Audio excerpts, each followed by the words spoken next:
The Center for Educational Media and the College of Education at Middle Tennessee State University are proud to offer professional development to K-12 educators in Tennessee through our online video library. These videos are aligned with standards set by the Tennessee Department of Education. For more professional development videos, check out our website at cem.mtsu.edu.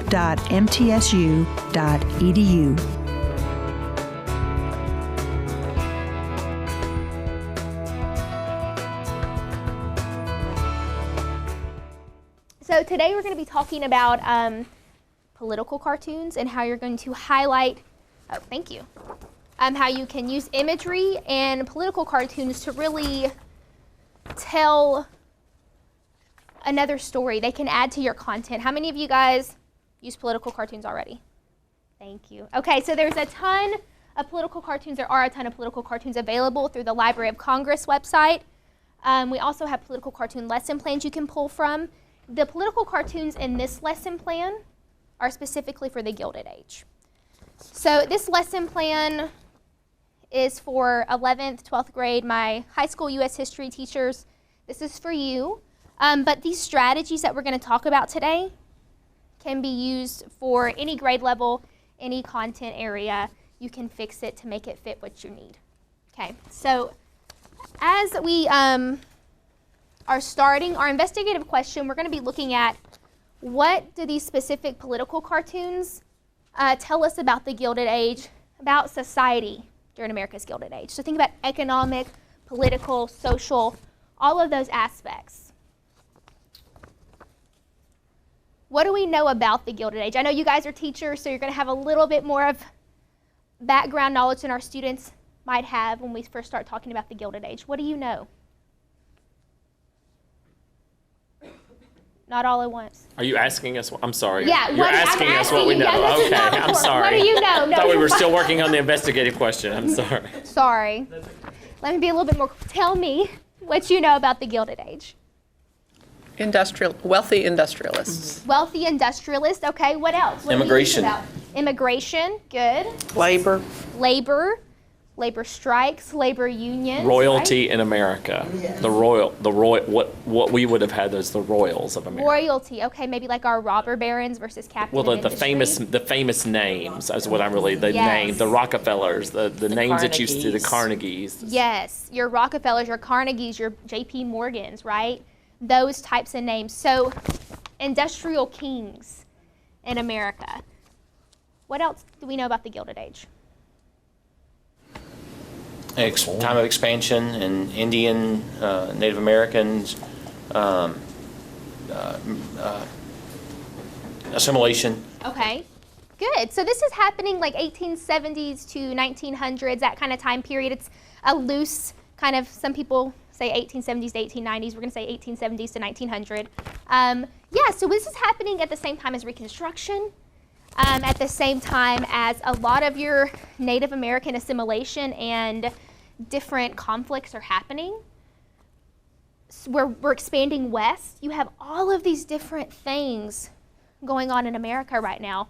And the Gilded Age, we obviously are thinking more about like urbanization, your northern societies, your factories, stuff like that.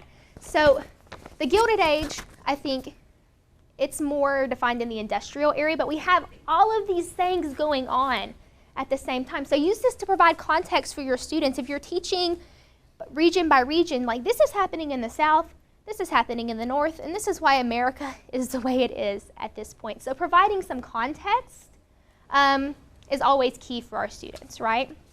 So we know a lot about the Gilded Age. This lesson activity you could use to introduce the Gilded Age, but I'm going to get y'all's thoughts on this at the end. My thought is to use it as a review activity to kind of have them pull what they know and review what they've learned about the Gilded Age. So again, our investigative question is, what do these 5 political cartoons tell us about the Gilded Age, about America's Gilded Age and society during this time? So today we're going to be looking at 5 political cartoons, all from the Gilded Age. And again, you can use this for any other time period or content area as well. So looking at these cartoons, we're going to begin in the 5 small groups, and I'm going to give each group an envelope. So I know we like to look at stuff and figure out what's in it first. Don't do anything with the envelope yet. I'm going to lay it on your table, okay? Don't turn it over, because if you turn it over, it might mess things up, okay? So keep it the way I put it on your table. And you also got a text, context, and subtext sheet. You're going to need that for this activity as well. So just have that handy as well. So these political cartoons, I want you to leave them. You'll see a little C1, C2, whatever. Leave it that side up right now. Okay, let me just double check before I tell you guys the wrong thing. Yeah, leave it that side up, okay? So I'm going to pass these around. Don't do anything with them yet, okay? Okay, so guys, in your groups, what we're going to be doing today. So you're going to be assigned the political cartoon at random. I've just kind of passed them out, hopefully not in any specific order. So the envelope has 4 to 5 pieces in it. One cartoon I know has 5 pieces, but every other one has 4. So the cartoon, you'll notice in the envelope, all the pictures are face down. So it's going to be a jigsaw puzzle activity. You're going to pull out the pieces, and I want you to start by flipping over number 1. And don't flip anything else over yet. Take out the pieces, flip over number 1 with your group, and talk about what you see. I don't want you to do anything on your text, context, subtext sheet, except if there's a text piece in that picture, I want you to fill it in. What do you see text-wise in that one piece of the cartoon? So you can take the pieces out of your envelope, but don't flip over anything but the number 1 piece. So go ahead and do that. Because everything has 4 except for...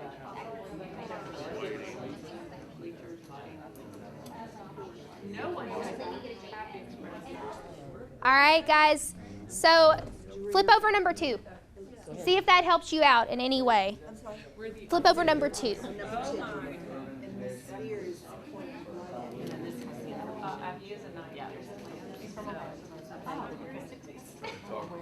All right, guys, turn over number 3 for me. This should be the final piece of your cartoon, except for the note card. Don't turn over the note card yet.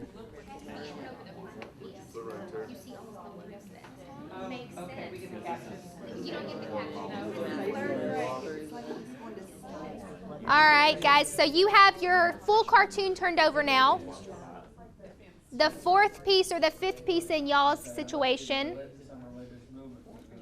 you can turn it over. It's the bibliographic information and a brief summary. So turn that over. Maybe it'll fill in some blanks. Okay.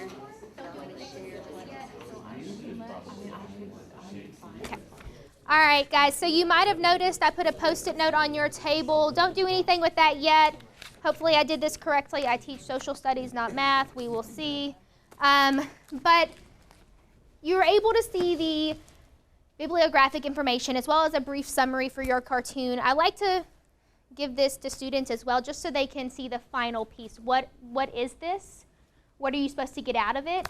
So really briefly, I would like for you guys to share your political cartoon and the text piece on it, okay? So don't go too far into it. Just tell me about the text. I'm going to pull them up at random. I kind of have the pictures here. So you're going to be sharing the text piece about your political cartoon, okay? So this one right here, who had this cartoon? Okay, so tell me, this one has a lot of text. Tell me the name of this cartoon in the text. The name of the cartoon is A Group of Vultures Waiting for the Storm to Blow Over. And essentially you've got Boss Tweed and his cronies depicted as vultures here, sitting atop things that say New York City Treasury, rent payer, taxpayer, law, justice, suffrage. And the caption that we don't see on here is that Boss Tweed is telling his cronies to, or let us pray with an E. Okay, P-R-E-Y. Okay, so a lot of text in this one. We're going to get more into the context and subtext in our next step, but good. Thank you. All right, guys, my group back there, I know you had this cartoon. You have a lot of text. What's going on in this one? It's a description of the Chinese Exclusion Act, which was contemporary of this cartoon, the new Declaration of Independence, and then, of course, ask the question, which color is to be tabooed next? Because you've got an Irish immigrant on the left and a German immigrant on the right, both pointing out that they too, the irony of the fact that immigrants are making decisions about other immigrants. Good. All right. Good. And we're going to, like I said, get more into this, but this one has a lot of text. Good. Thank you. This one, that was my middle group, right? So on this, we have a monopoly who represents the big captives of industry, the robber barons. And you can see monopoly written right there, so that was our text. And on the right, you have a man who represents the working class or the poverty. And on somewhere on there, it says poverty, I believe, on his sledgehammer. Yeah, on the horse, yeah. So the horse is dying, and their only weapon against this massive railroad monopoly is a strike. And on the left-hand side, you see the monopolist, and it says corrupted legislature. So the monopolists have the legislature in their pocket, and it's just and then the workers are in the back. So you see this clash of the rich industrial class and the poor immigrant working class. Good. What's on the sphere? On this, what is That's the press. That's what kind of press was the subsidized press? Yeah, subsidized press? yeah. I cannot. I'm glad you guys could see that because I could not. And the plume is arrogance. The plume says arrogance. Oh, yeah. The yeah. plume says arrogance. Yeah, so a lot of text in this one as well. Thank you. I think it was subtle, though. Yeah, it was very subtle. You had to have really to look at for it. You yeah, had to really look for it. The first time I looked at this, I told you guys I didn't notice there was any writing on, especially on like the mallet or his hammer, or on the horse, on the big steam engine horse. I don't know. I didn't notice any of that. So you really have to look for it. That's why I like using the text piece, because you're specifically looking for one thing. Good. Thank you. All right, who had this one? Y'all did. Well, the text on this is it's McKinley's war policy and the plan. It's called the yellow. Help me. The yellow journal. You've got the text. Yeah, the yellow part. Yes, it's basically his war policy, and he's lying, and it has plans for. Okay, thank you.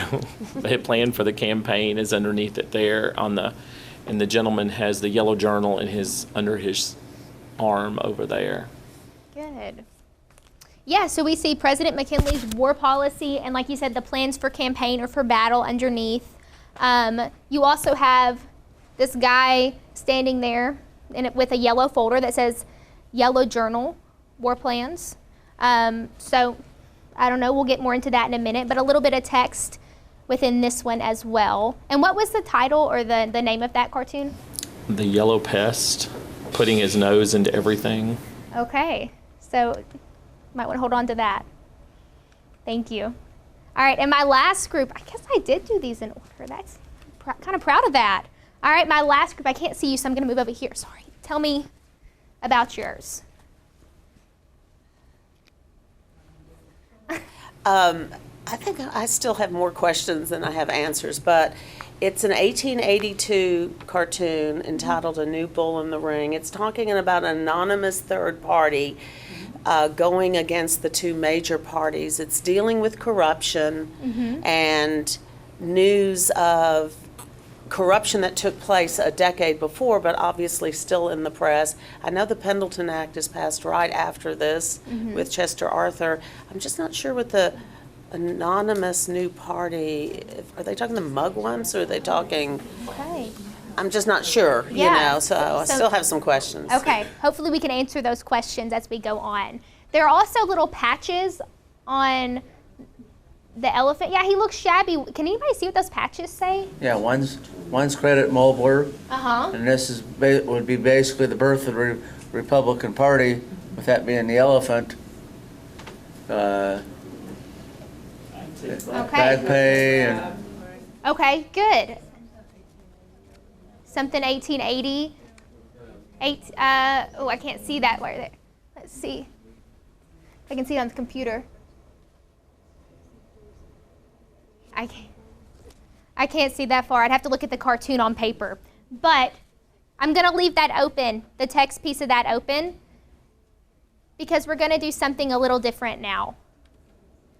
So, I've given you guys a Post-it note, and I've asked you only to fill out the text portion on your handout right now, right? So, depending on the color of your Post-it note, if you got a dark blue Post-it note, you're going to move to this table and have this cartoon. But don't move yet. Wait till I tell everybody where to go, okay? Just know dark blue, you're going to come here, and I'll put the Post-it notes there so you know where to go. All right. If you have a teal-ish Post-it note, I want you to go to this table right here, okay? So if you have this color, you're going to be right here. If you have a yellow, you're going to be right here. If you have a red, you're going to be right here, okay? And if you have this color, kind of like a green-blue seafoam, thank you, you're going to be right here, okay? So hopefully I did this right. Go ahead and move to these groups. If you have the same cartoon, that's fine. I'll explain that in just a moment. All right, guys, so in this group, you'll notice one person probably stayed in this group. You might have one person who was in this group with this cartoon originally. So if you were in the same group now that you were earlier with the same cartoon, I want you to catch up the people in your group. If there's something you didn't share about the text piece, kind of explain what's going on. So I want you in your small groups to do another text portion for this cartoon.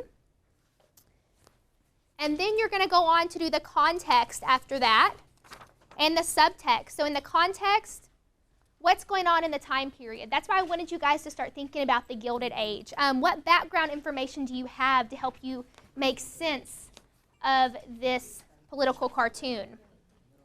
And then the subtext, read between the lines. What's the author trying to tell the people? Who is this source created for? Who's the audience? What's the author's purpose? So I want you to do every piece of the text, context, subtext now. I keep thinking this microphone is my phone. It's 10:59. Let's take like 10 minutes for you guys to do that and talk about your cartoon together as a new group. And if you have questions, feel free to ask. I'll be walking around. Okay?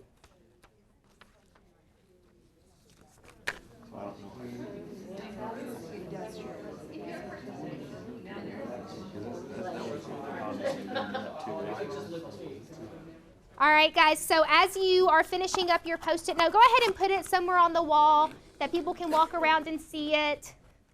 We're going to do a gallery walk. Let's see, it's 11:14. Let's start our gallery walk in like 2 minutes. That way people can finish up their writings.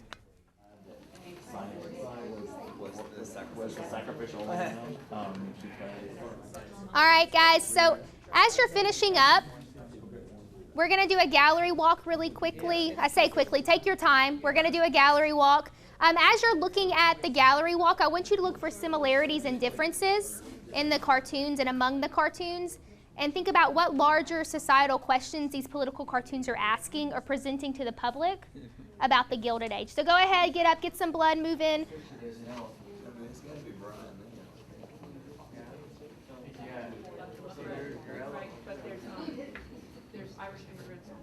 All right, guys, so as you're looking around, once you finish up, I want you to go back to your seats when you're ready, and we're going to talk about what these cartoons tell us about American society in the Gilded Age.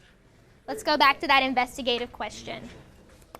So, what can these 5 political cartoons, and these are just a handful of political cartoons that are available for this time period, what can these political cartoons tell us about the Gilded Age? Gilded for whom? Right. Gilded for whom? And I would hope my high school kids could draw the connections to today, because I know my kids at Antioch last year would have fun with this and could compare it, that they were so anti-Trump it was not even funny. They said they could draw the connection saying, wait a minute. If they were engaged, saying, wait a minute, this is current to today, to a sense where it's all one-sided, one way. Yeah, you can definitely make parallels or have your students make those connections to make it more relevant to their lives. The one that we way or had the over other. here, this one right here is perfect for that, because it's talking about, in the text of that went with it, it talks about how the time was believed that the journalism was not being truth. It wasn't telling truths, and so you could really, we actually meant to mention that this would be a perfect cartoon to use as a parallel to that, what's happening in current events. Yeah. What else can these cartoons tell us or make us question about the Gilded Age? Well, you can see the corruption in almost everyone, like especially from higher class or the businesses or the industrial leaders. But you can also see the effort to expose it and try to correct the wrongdoing that was going on during the Gilded Age at the same time. Right. Kind of leading us into the progressive era, right? These people who are trying to expose the underside of American life. So you could use this as, like I said, a review to introduce why these muckrakers were needed. But there's something I've been trying to work better on, because I know the kids kind of have a bad habit of thinking history, like in different eras, it's just like poof and there it is. But it's actually a movement and everything's slow. Like even like in the last session when we talked about civil rights, it was a movement. And that's a good point to point out with this, that the progressive era didn't happen overnight. It was a movement, and this is when it started kind of ushering that in. Exactly. So all of these movements are building upon one another, and to make that clear with your students, that's so hard to do, but you guys do it every day. Do you guys have other comments or questions? Just that these issues, nativism, corruption, all the way through. Yeah. It's not something specific to just this time period, right? Those are themes you see all throughout American history, no matter, international history, not just American history, history in general. So that's a good way to connect it as well if you're teaching ancient world. You could make some serious connections as well. So, does somebody have something to say? Did I interrupt? Okay, I thought I did. One thing that we do have in this lesson plan as well that we didn't get to today is completing an economic, social, and political sheet with this. So this is a handout that you give to your students. So with this, you would look at the cartoons as a whole after completing your gallery walk and have your students think about how these primary sources tie into economic issues, so like impacts wages, trade, standards of living, societal issues or social issues, so class, race, gender, all of those types of issues, and as well as political issues, so lawmaking, public policy, voting. I'll give you a copy of this as well. And then you have a little tab down here where if anything doesn't fit into those three categories, or maybe they intertwine together, they can write that down there. So a good way to tie the political cartoons and the activity back to the investigative question. And I'll hand these out as well towards the end, just so you can have an idea.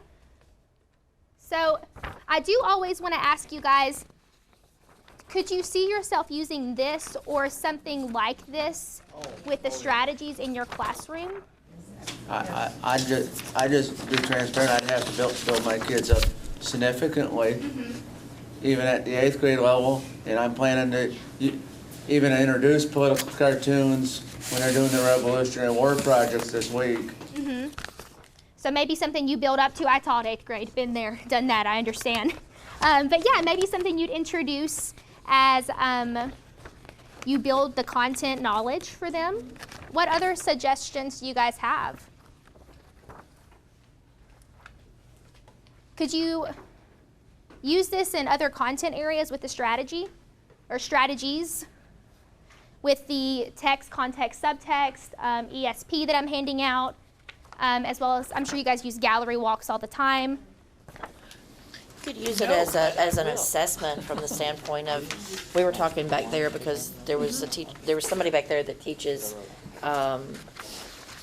ancient history. And even though you didn't have political cartoons in ancient history, if you teach the content and then you turn around and show them what a political cartoon does in a certain time period, then okay, now you create a political cartoon that would have existed had they had them, what would one have looked like? So then you can put all your pieces into that.